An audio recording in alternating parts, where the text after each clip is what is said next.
Hello everybody, Ollamh here, and welcome to the slimmed down version of Weathering the Front News. We've had a lot of kickback and a lot of responses to YouTube's change in monetization.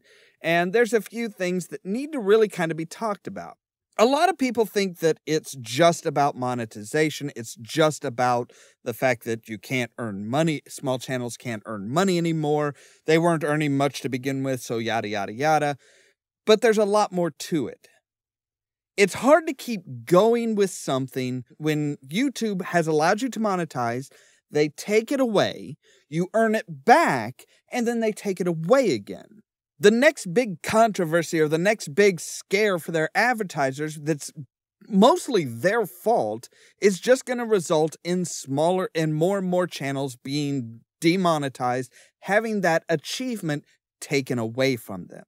And that's something that a lot of people aren't looking at. They're looking at it, oh, well, people just want to make money. They don't want to earn it.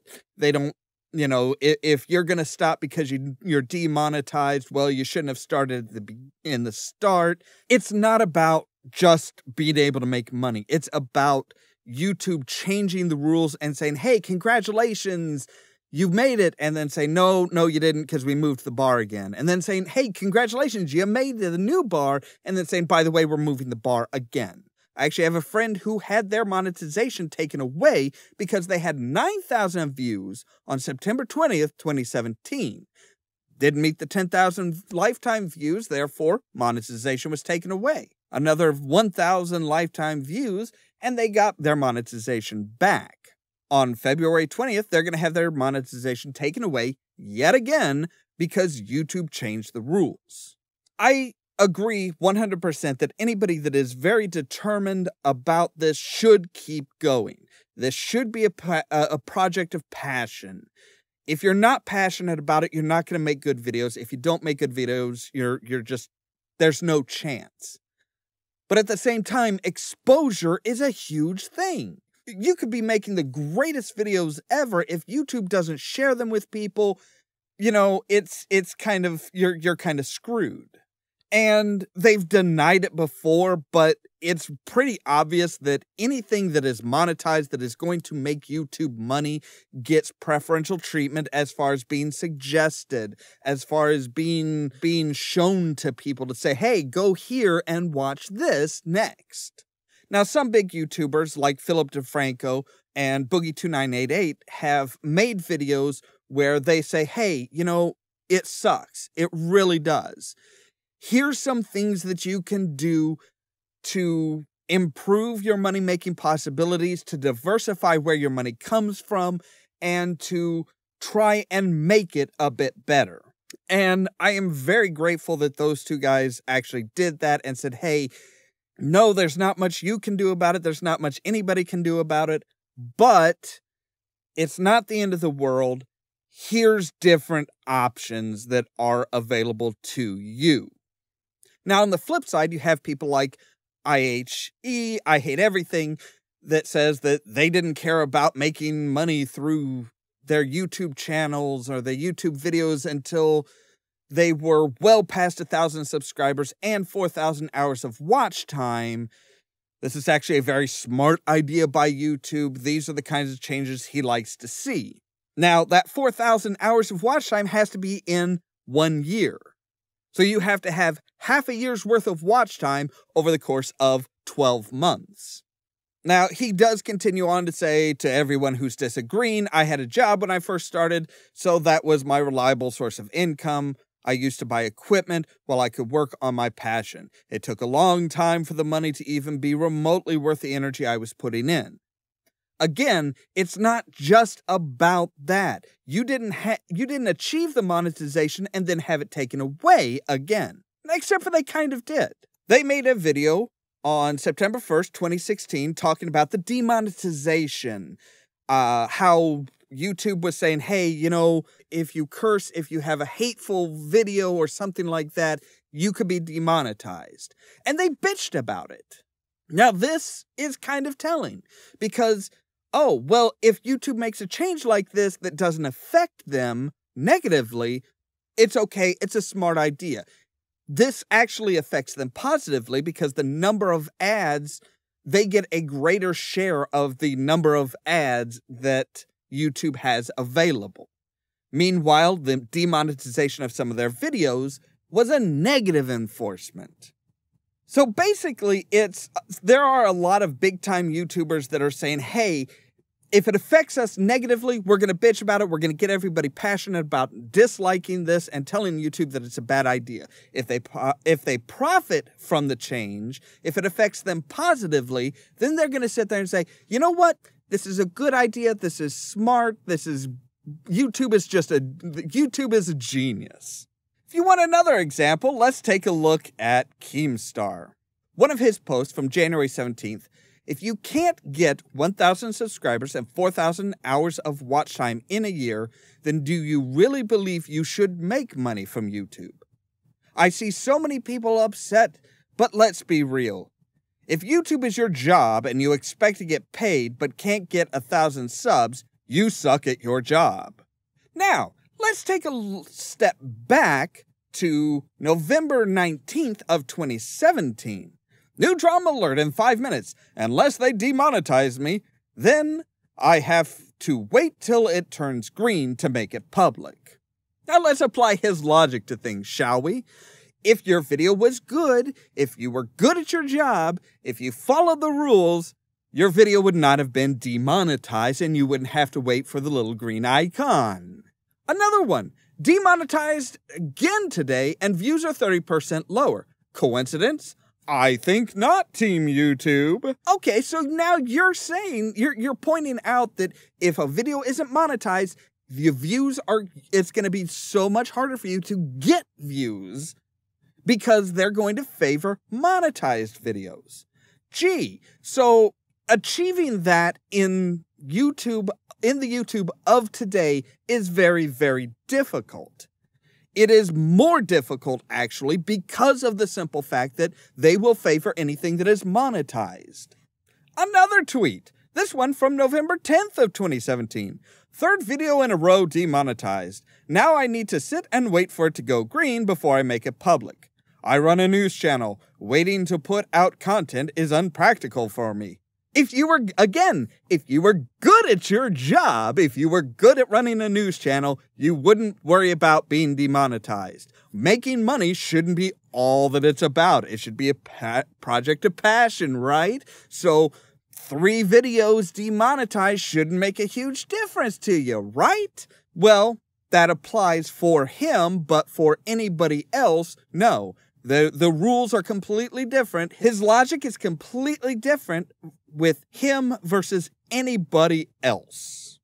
Now, he put up a Twitter video recently talking about how this is a great thing and some of the things that this is going to help stop, such as people ripping a video and re-uploading it on a smaller channel that's monetized in order to get views. There's a bot going on that's been going on for 2 years, nonstop, that constantly rips bigger YouTubers' videos, re-uploads them to YouTube on partner channels with ads, trying to make money off of bigger creators. Guess what? That's what the copyright bot's for. That's what the copyright system is for. If this is such a major problem, then you need to upload your stuff to the copyright system and say, look, this is mine, this is my creation. If anything else gets uploaded, it needs to be flagged. That's what the system is there for. He also goes on to talk about like the ISIS videos or some of the stupid stuff that people are putting up that is against YouTube's terms and conditions. And not only that, but the ISIS propaganda, that was coming from these small channels as well, that could just create a channel out of nowhere, just with no subs, nothing, just put up some ISIS bullshit with ads on it. Guess what? That's what that whole demonetization thing that you were fighting before is about. But again, that affected him. So that was a bad choice. This benefits him because he gets a bigger share of the ads. Now, part of Keemstar's thing is, oh, these channels with no subscribers, no fan base, all this stuff. This was what the April 2017 change was about, where you had to have 10,000 lifetime views on YouTube in order to monetize. And when the 10,000 lifetime views rule was implemented, it was supposed to be that somebody actually looked at your channel when you applied for monetization to make sure that what you are producing is good. Meets all the community guidelines and stuff like that. So everything that went through after that change is supposed to already be vetted. My favorite author, Terry Pratchett, said in several of his books, if you want to find the trail, if you want to find out somebody's opinion, if you want to find out somebody's leanings, follow the money. People like Keemstar and I Hate Everything are against anything that takes money from them, but if it's going to benefit them, they're 100% behind it. They think it's the best thing ever. One of the things that I have a huge problem with a lot of the big-time YouTubers is they're talking about how, oh, well, back in my day, it was so much harder. Back in my day, I had to do this. I was doing this. I was doing this. Keemstar even actually says this in his tweet video, and it sounds so much like yes, Grandpa, tell me how you had to walk through 2 feet of snow to get to school every single winter. Please tell me how much harder it was for you, and that the world today is changing so that these damn kids can do whatever they want, and it's so much easier than I had it back in my day, therefore I'm the better person. Now, one of the big things as far as our channel is concerned is what's going to happen here. Thankfully, there are a lot of people that are providing certain support. Yes, we belong to a multi-channel network. We have an MCN agreement with Freedom. They paid us out no matter what we made, but they also covered the $15 for Epidemic Sound, which is used in all of our productions. Potentially, that could go away. So not only do I lose a few dollars a month, but I also gain the expense of $15 in order to keep up a current production value. I don't know what's going to end up happening with that because Freedom is working to find other ways to provide monetization and to provide money, and they are not just cutting ties with anybody who's getting demonetized. So hopefully we will still be able to have access to Epidemic Sound library without adding a $15 expense to our production. Of course, also in the news, we have Twitch coming out guns blazing. They started their upload as a beta a while back, but now they have it fully implemented, including when you upload something, you have to schedule a premiere. Basically, this is kind of going live on your channel to play that pre-recorded video. You can go into the chat and chat with people that are watching that video. I'm not sure how things are going to go with that. They are still working on it. I do know that you can do vlogs, just have to put it under the category of in real life, and you can do talk shows, and you just have to put it in the category of talk shows and stuff like that. Now, I don't know if the premieres count towards Twitch affiliate status, if playbacks of pre-recorded videos after the premiere count towards that. I would imagine as of right now, the premieres should count towards affiliate and furthermore into partnership status. Views after the premiere, once it's permanently uploaded to Twitch, I don't know.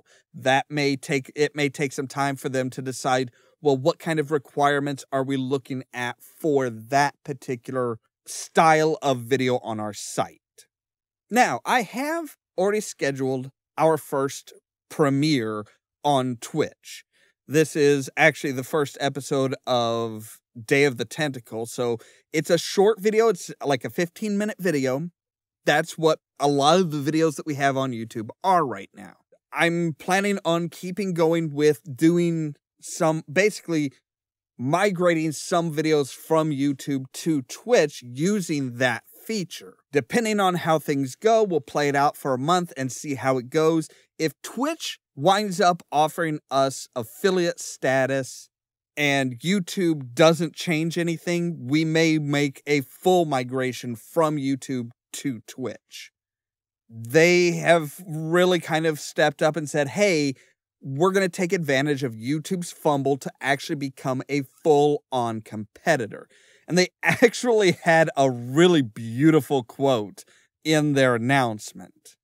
The quote that I'm referring to is actually on their blog post announcement, where they say, "Some creators have a passion for making videos on their own terms, for finding the right shot, editing the perfect scene, and building something amazing from start to finish.